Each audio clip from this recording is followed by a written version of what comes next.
family. We've seen that so many times. Somebody coming along is not going to realize what's going on. There's a car right there that potentially could have been involved. Yeah. It's lunchtime. Oh, here we come. Here comes another pit Oh, attempt. she's on someone's lawn. Was that an effect of a pit? Her pulling off there? No, I think that was a mistake. But look at her here. Now, I'm about 4 seconds behind you, Steve, on the view here. But, but I'll tell you though that was yes, scary. Yeah. Overdriving, making mistakes. Again, the effects of that adrenaline rush. That you get very tired, you get very fatigued from this. Well, with the adrenaline and with being fatigued, there may well be the attitude of I don't care what happens. And when you get to I don't care what happens, this could affect other people. You know, that's true. And I got to tell you, many of the folks that I've arrested actually. At the end of these pursuits, you ask them when we get them back to the station, why didn't you stop? And they'll honestly tell you, I couldn't. I was afraid. I feel like they're in deep. Well, it's once you start this, you just don't know how to disengage, and they don't know how to stop. And that sounds odd, but that's the explanation they have. This has been going on about half an hour right now. It's a woman in that car being pursued. It started on the 605, came through downtown. This is an area near downtown right now, down South L.A. Residential streets, really speeding at this moment. She has been able to evade a couple of moments where it appeared she was boxed in or trapped. Yeah, at this time right now, I'm sure their watch commanders they're probably watching this on the air as well as we are, and this is a very, very high priority for them right now because this is very dangerous in these streets. All right, this is that was 56 that she was south on, now going back north again. Notice how narrow these streets are with cars parked on both sides. Now she's approaching another car, and again, all you have to do is have someone going the opposite direction. It's amazing that her luck has not run out, Steve. There's an intersection. Or someone else's. Yes. You know, as we watch these, both the viewers and as we watch this, we have to realize that, there's a good possibility this is not going to end well. They never do. That is the fear. I mean, often they do end well, but sometimes they end tragically. And that's the thing that we fear when we watch this. We know what's going on, but there are people who will be walking down the street or driving in their cars. They don't have a clue what's going on. And a lot of times people will see the helicopter overhead. One of the advantages to that is when they see that helicopter that they do realize something's going on. And remember, here we go, almost another pit attempt there. But remember, the officers in the helicopter are broadcasting to the ground units what their traffic is ahead of them. So they know when there's a car converging, and a lot of times I've been in a helicopter many times where you just see it converging and you're helpless. There's nothing you can do, and right in that intersection. That was South Vermont that she just turned off of. South Vermont, okay. Back on a residential street. Back into the streets there, residential. Under the freeway.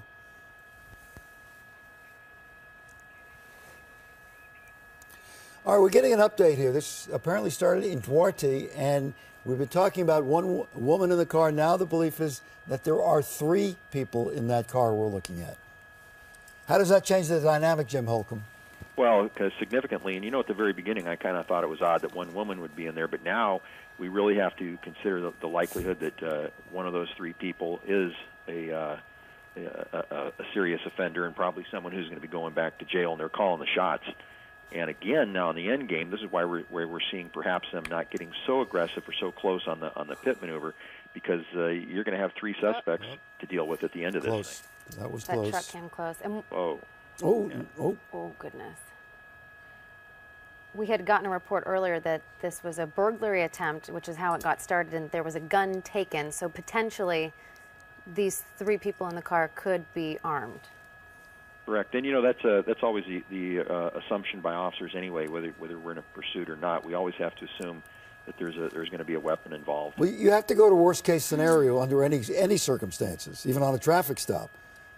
Correct, and as the thing as this progresses, you start to wonder what is the end game going to be. Are they going to have the guy going to bail out and start running all different directions, or are they just going to get out and lay down? So it's very tense at the end. Well, you also wonder, with this report, there were 3 people. If all 3 are in agreement what they're doing, if they're fighting among themselves about what to do here. No, and you know, that's a very good point. Cop is getting out of the car Here here. we go. Okay. All right, we may be at the end game right now. As you said, Jim, there's somebody running. There goes a black and white down the street. That's one person. Okay, so they got one person drawing resources away from the stop, and back down through an alley. And remember, I'm about 2 seconds. There's a Okay. dog, Yeah, assuming it's a police dog. Maybe not. this guy's really moving too. Jump the fence. Yeah, up on the roof, over there in the back. There he goes. I don't know what's happening back at the car scene. No, we only got one set of eyes. Yeah. But you know, you have to assume if they went in all 3 different directions, it's a circus out there. All right, the woman is in custody. The driver is in custody. And this... Like he's going inside of a window or something, perhaps. Might be breaking in a window there at the house, tearing a screen off. I can't quite tell. All right, Jim, we have the 3 people. The woman's in custody. The other 2 are still at large. We're seeing one here who is either hiding behind the tree or trying to break into the house we're looking at, the building Yeah, we're it looking appeared that he pulled a screen off. He might have gone inside that house. And like we said at the beginning, this is a worst scenario. Yeah, especially if he's armed. Can't quite get a view there, but it looks like he might have gone inside of a window there. You've got officers right now setting up a perimeter. They're going to, of course, deploy on that block, and they're going to also make sure people don't come into the area, as well as the suspect doesn't get out. Would they be telling people around there to stay in or evacuate? Well, right now you can see they're setting up their perimeter right now. 2 of the cars are just to the top of the screen are looking for the next intersection. They want to cordon off the outer perimeter, make sure they got a good tight inner perimeter, and if he doesn't come out, then eventually they're going to start working to evacuate the residents on all 4 sides, so that they have some room to work. But that'll be further down the road, because we don't know whether he has a friendly person in there, or whether he's just broken into a random house. That's those things aren't known.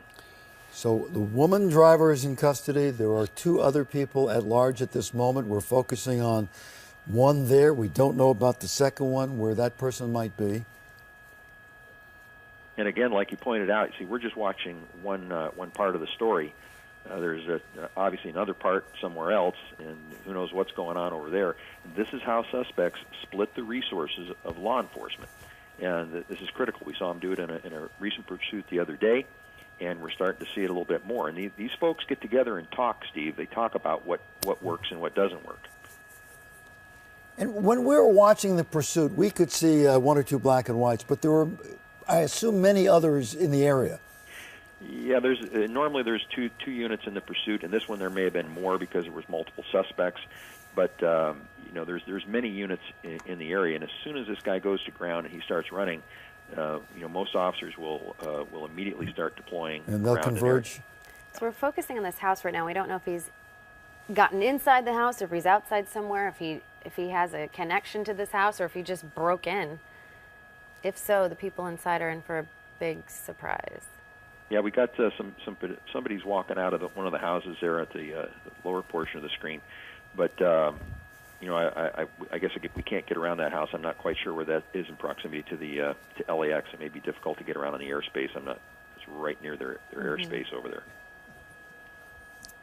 All right, this is in South LA, south of downtown. It was around 56th Street before, and as you can see the activity going on as more and more officers converge on the area. And as Jim Holken is saying, they basically set up a perimeter so that if this guy gets out, he's not going to get beyond the perimeter. We don't know of the whereabouts of one other person from the car. We do know the driver, the one we were calling the woman, is in custody right now. All of this began about 45 minutes ago, apparently in Duarte, and ended up here south of downtown in South LA. As you can see, that air unit is really close, really trying to keep him in that. Jim, excuse me, we're getting word now that one of the male suspects is in custody, which would leave it, if the arithmetic is right on this, to 1 person out and Are we looking at it right there? I think we are. Yeah. Yes, yes, we are. Yeah.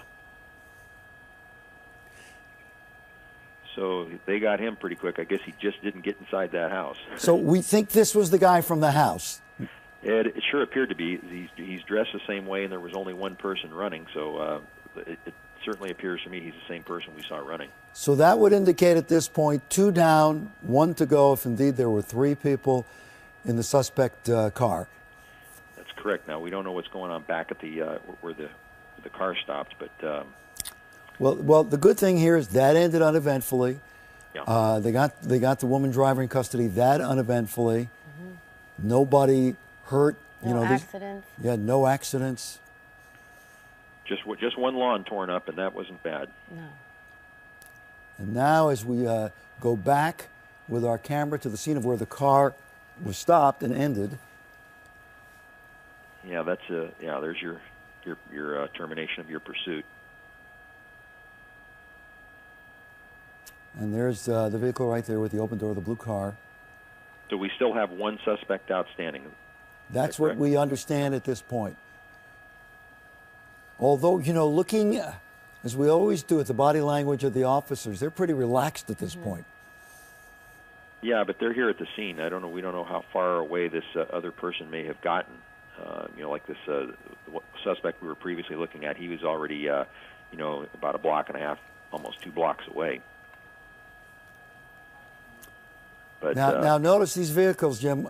You take a look. The vehicles have come down. I think is that Vermont, and gone to the side street. I wonder if there's something going on there. That looked like a supervisor's car there. That's probably going down there to see what's going on with the other suspect. But you see the air unit concentrating on this one area. If there was a suspect still outstanding, I would anticipate the air unit would be in a tight orbit around that other area. So all right, Jim Holcomb, thank you for your assistance. Where we are with this is there were 3 people, 2 in custody. 1 is still being searched for. We'll bring you up to date as this develops as we go through the course of the day. But we're going to cut away